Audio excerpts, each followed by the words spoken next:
Mesdames et messieurs, bonsoir. Soyez les bienvenus dans cette nouvelle édition du journal en français. Voici les titres.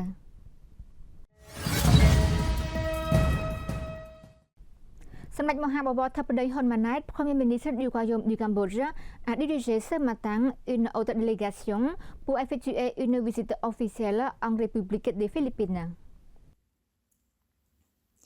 Samdech Mahabobor Thappadei Hun Manet, Premier ministre du Royaume du Cambodge, a dirigé ce matin une haute délégation pour effectuer une visite officielle en République des Philippines les 10 et 11 février. Cette visite est faite à l'invitation de son Excellence Ferdinand Marcos, président de la République des Philippines. Samdech Thappadei et la première dame, le Dr. Pichanmoni Hun Manet, sont accompagnés du vice-premier ministre, son Excellence Prak Sokhonn, ministre des Affaires étrangères et de la coopération internationale, d'autres ministres, de responsables gouvernementaux clés et de représentants d'entreprises de la Chambre de commerce du Cambodge. Selon le communiqué de presse du ministère des Affaires étrangères et de la coopération internationale, Samdech Thappadei s'entretiendra bilatéralement avec son Excellence Ferdinand Marcos pour discuter de divers aspects de la coopération bilatérale, régionale et internationale. Après la rencontre, les deux dirigeants présideront l'échange d'un certain nombre de documents signés sur la coopération bilatérale. Au cours de la visite, Samdech Thappadei, Premier ministre, aura des entretiens séparés avec son Excellence Francis Schiss, son Excellence Général Escudero, président du Sénat, et son Excellence Ferdinand Martin Gomez Romualdez, président de la Chambre des représentants de la République des Philippines. Samdech Thappadei prononcera également un discours d'ouverture au Forum des affaires Cambodge-Philippines et rencontrera des entreprises philippines. La visite de Samdech Thappadei, Premier ministre, donnera un nouvel élan au renforcement et élargissement des bonnes relations et coopérations existantes entre les deux pays. La délégation de la 8e commission du Sénat s'est rendue aux provinces de Mondulkiri, Ratnakiri et Stung Treng pour chercher à comprendre et à recueillir des informations sur la diffusion et la mise en œuvre de la loi liée au domaine de compétences de la commission. La délégation de la 8e commission du Sénat, la commission de la santé, des affaires sociales des anciens combattants, de la réadaptation des jeunes, du travail, de la formation professionnelle et des affaires féminines, dirigée par Lok Chumtio Mien Som-an, présidente de la commission, s'est rendue aux provinces de Mondulkiri, Ratnakiri et Stung Treng pour chercher à comprendre et à recueillir des informations sur la diffusion et la mise en œuvre de la loi liée au domaine de compétences de la commission. Lors de la visite, la présidente de la commission a discuté séparément avec les 3 administrations provinciales et a rencontré les forces de protection des frontières, a visité le poste frontière numéro 65, poste frontière bilatérale de la Khe, frontière Cambodge-Vietnam, dans le district de Khao Sema, province de Mondulkiri, et a rencontré le personnel des enseignants et les étudiants du centre de formation professionnelle provinciale de Mondulkiri. Au cours de la discussion de travail, la présidente de la délégation a parlé de l'objectif de la mission de la 8e commission du Sénat dans les 3 provinces qui est d'étudier, de comprendre et de collecter des informations sur les progrès, les défis et les gestions dans la mise en œuvre des lois et des politiques des administrations en France nationale et ainsi que les résultats des opérations du soutien et des données liées au domaine de compétences de la 8e commission du Sénat.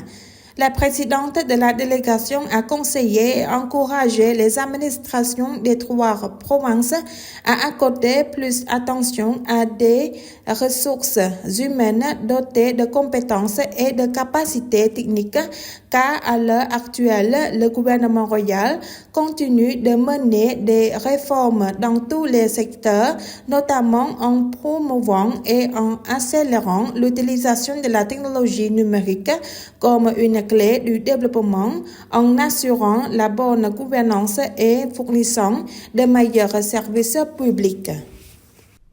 Son Excellence de Tina a présidé la réunion interministérielle sur le projet de sous-décret portant l'organisation et le fonctionnement du ministère de l'Agriculture, des Forêts et de la Pêche.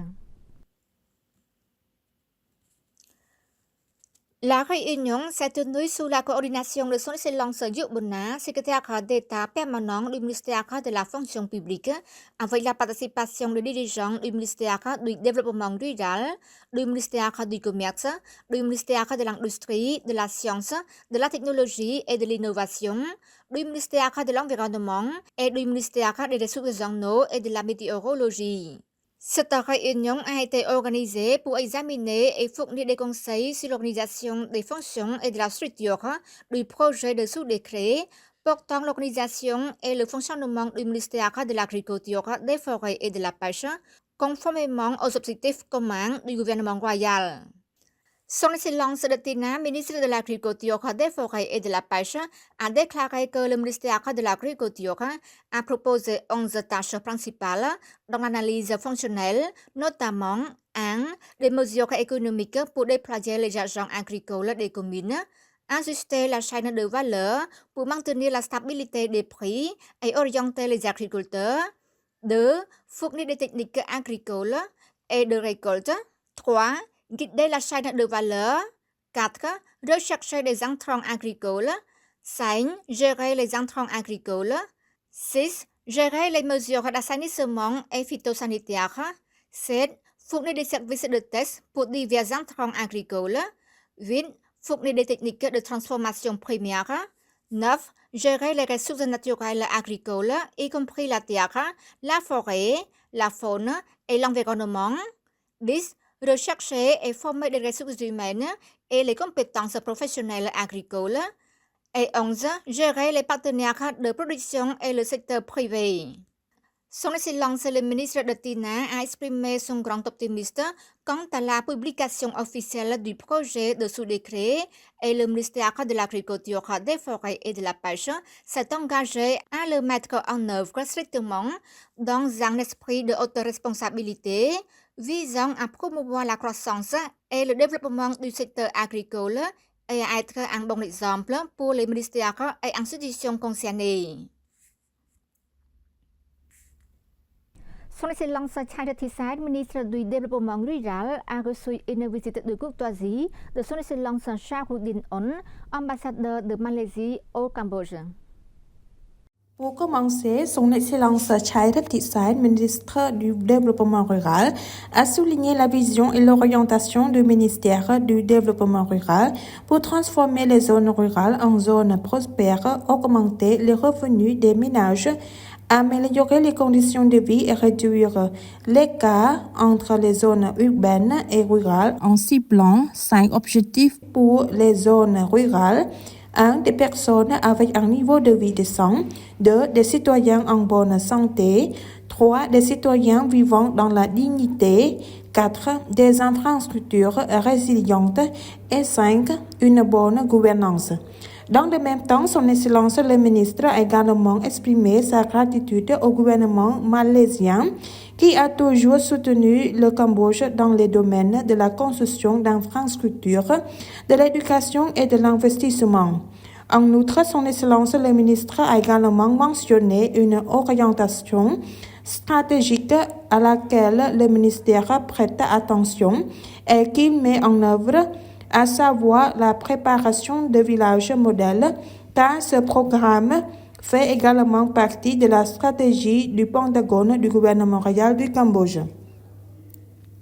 Le ministre a également demandé un échange de visites, soit des responsables techniques du ministère du Développement rural, pour apprendre des expériences des villages modèles de Malaisie qui ont été mises en œuvre avec succès dans le passé. Son Excellence Saharuddin On, ambassadeur de Malaisie au Cambodge, a exprimé sa gratitude et sa haute appréciation pour les efforts du gouvernement royal ainsi que du ministère du Développement rural pour transformer les zones rurales en prospérité, réduisant la pauvreté.